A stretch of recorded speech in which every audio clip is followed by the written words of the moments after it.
Bienvenue sur Le Garou France, une vidéo spéciale discernement.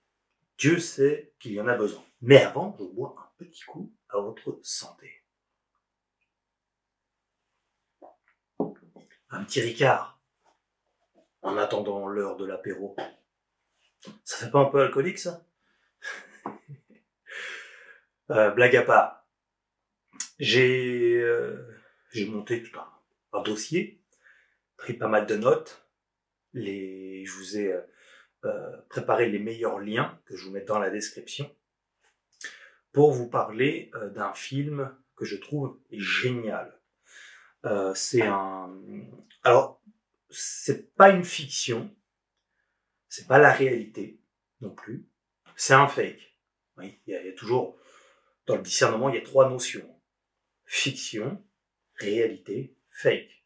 La définition, donc la fiction, c'est annoncé d'avance. Fiction, voilà, c'est une fiction. C'est un film, c'est du cinéma. Réalité, là, ça s'annonce comme un travail journalistique, un reportage. Parfois, on peut faire les deux. Moi, dans certains projets que j'ai eu jadis, j'ai fait un mélange des deux aussi. Fiction, réalité, mais voilà. Si, par contre, on le dit pas, ça devient du fake. C'est-à-dire fake, la notion du fake, c'est que ça se veut être réel, mais ça ne l'est pas. Alors, pour certains, alors, tout dépend des sujets. Parfois, c'est de la pure malhonnêteté. Ça peut même être dangereux et c'est négatif. Et parfois, en fait, peut être tout à fait sans conséquence. Il n'y a rien de grave. Et puis le monde continue tranquille.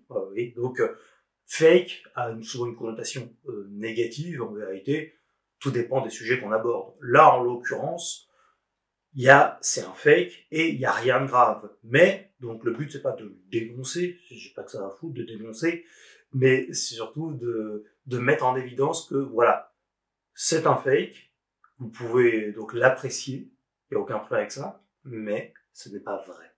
Il a été diffusé comme étant une vidéo authentique à la base. Voilà. Je l'ai découvert il y a...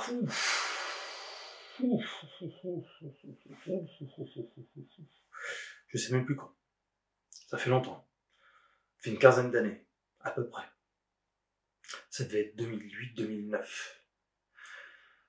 Et quand je l'ai vu, j'ai eu un doute.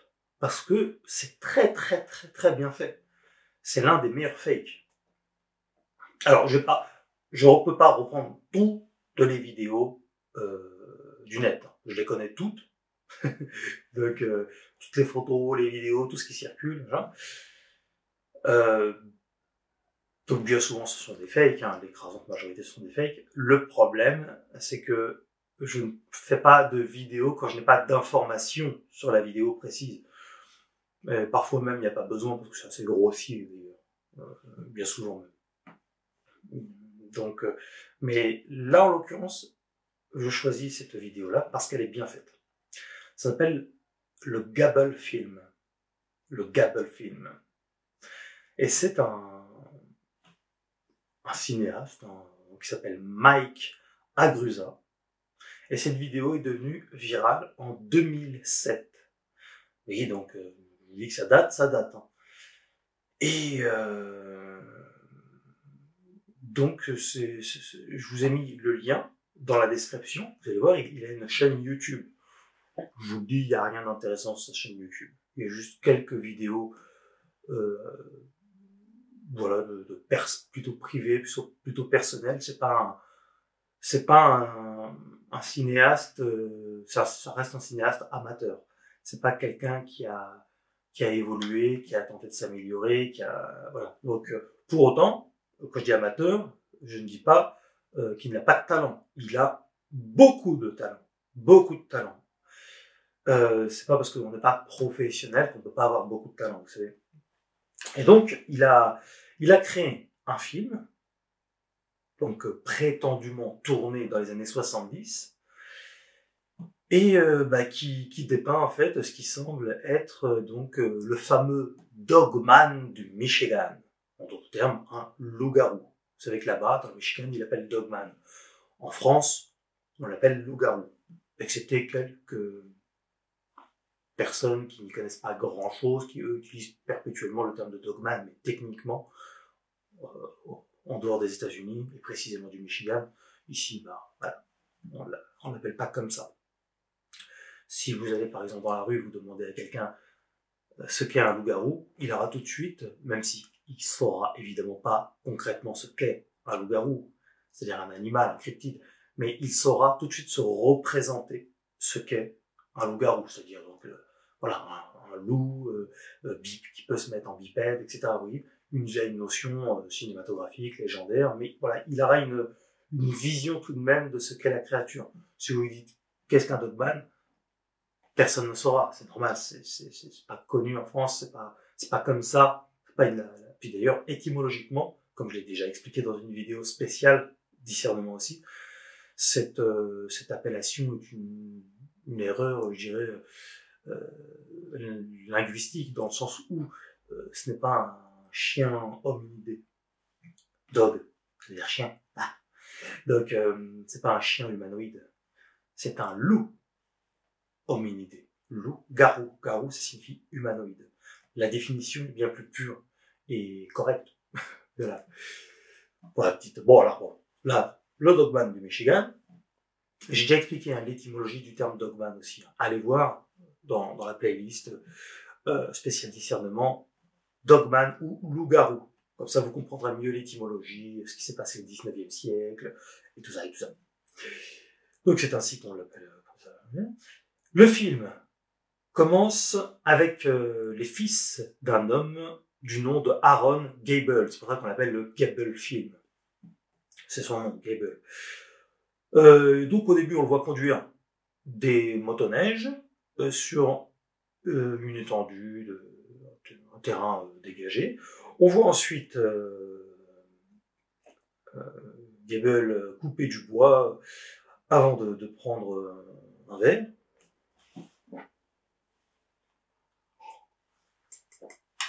Hein, vous pouvez les avoir, ceux-là. Loup-garou France, rubrique boutique. Et vous cliquez un peu partout, vous allez trouver. Et vous pouvez avoir des mugs comme ça, des t-shirts aussi, des sweats. Il y a plein de petits goodies. Ça fait de la pub pour Loup-garou France. Et Dieu sait que j'en ai besoin pour continuer à faire connaître mes travaux. Et je vous en remercie beaucoup. Alors, le gars, il est en vacances, en quelque sorte. Voilà, il coupe du bois, il boit un coup. Il fait de sa vie quotidienne.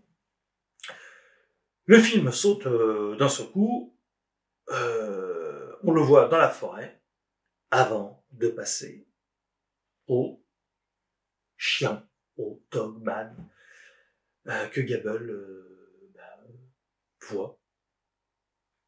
Avant, on le voit, il joue avec un petit chien, d'ailleurs. Mais après, affaire au gros toutou.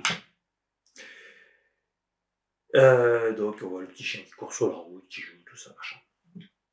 C'est très bien fait parce que ça nous met dans une ambiance très réaliste, si vous voulez. Pour un mec, voilà, qui s'est filmé un peu à l'arrache, tant bien que mal, c'est bien scénarisé, tout ça, c'est bien monté. Et puis après un court laps de temps, on voit Aaron Gable réparant son camion. Décidément, il a des choses à faire, le Gable.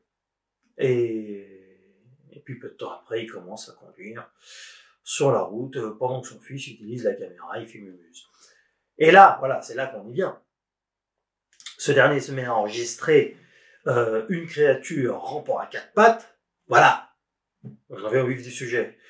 Dans la forêt, Gable arrête le camion, il enlève la caméra de son fils et il suit la piste de la créature à pied. Après quelques plans que Gable est réalisé en marchant et en filmant la créature donc est immobile au départ, puis soudainement elle se met à courir vers lui. L'animal le charge. La Gable, il doit se dire dans sa tête, j'ai l'air d'un con, j'aurais dû rester dans mon camion, en admettant que ce soit vrai. Et là, on voit une mâchoire qui agrippe Gable, qui passe devant la caméra. Une seconde, voire une demi-seconde. Et fin du film. Gable est au ciel. Voilà. Donc, ce que je vais faire, c'est que je vais vous envoyer les vidéos. Comme ça, vous verrez encore mieux de quoi on parle. Et puis on en reparle après. Allez, c'est parti.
Voilà, vous avez vu, hein, donc c'est court, mais il y a donc, c'est bien donc un fake. Il s'est éclaté à réaliser, à faire vivre la légende du Michigan, qui n'est techniquement pas qu'une légende, puisque c'est réel. Mais voilà, je trouve ça très bien fait, très bien pensé. Donc, vous voyez, hein, il y a quelques photos qui s'affichent du personnage. Je n'ai malheureusement pas de photos de haute qualité, mais le réalisateur en question a même fait une interview pour une chaîne américaine où il explique tout ça, machin. Donc voilà, c'est depuis le temps, je dirais, c'est démystifié aux États-Unis. En France, nettement moins, puisque parce que les gens voilà, ne font pas spécialement de recherche. Donc voilà. Certains le savaient, d'autres le savaient pas. Je le fais pour ceux qui savaient pas. Voilà, donc de toute façon, je le dis toujours, il faut. Moi, j'ai écrit 2 livres. Pour ceux qui ont oublié, Loup-garou, la vérité, et Homo Lupus, l'histoire de Loup-garou. Ces 2 livres-là sont très complémentaires parce qu'elles, justement, elles aident à avoir un discernement sur ce qu'est concrètement, factuellement, un loup-garou. Et donc, le discernement, la connaissance n'est jamais trop dans ce domaine-là, comme dans tous les domaines d'ailleurs, hein. Mais en tout cas, au sujet du loup-garou, parce qu'il y a des vidéos comme ça, vraiment intéressantes, vraiment bien faites, qui dénotent un talent certain pour le domaine artistique. Voilà. Donc, vous allez voir, si vous voulez voir toutes les vidéos intégralement, je vous mets les liens dans la description. Et donc j'espère que ça vous aura intéressé. On se retrouve très bientôt dans une nouvelle vidéo. On n'en finit plus. Ça, c'est grâce à vous. Et je vous en remercie beaucoup. Je vous remercie aussi parce que quelques-uns parmi vous faites de temps en temps des donations sur PayPal, ça m'aide beaucoup, beaucoup, beaucoup. Je prépare toujours plein de contenu pour vous. J'ai besoin de votre aide. Je sais que c'est la crise. Pour moi aussi, c'est la crise. Pour tout le monde. Je cause. Je suis placé pour le savoir. Mais voilà. Une petite donation de temps à autre, ça m'aide vraiment. Je tiens à continuer mes travaux le plus longtemps possible et ça, c'est aussi, c'est beaucoup grâce à vous. On like, laissez-moi un commentaire pour me dire ce que vous en pensez et on se retrouve très bientôt. Vous étiez sur Le Garou France.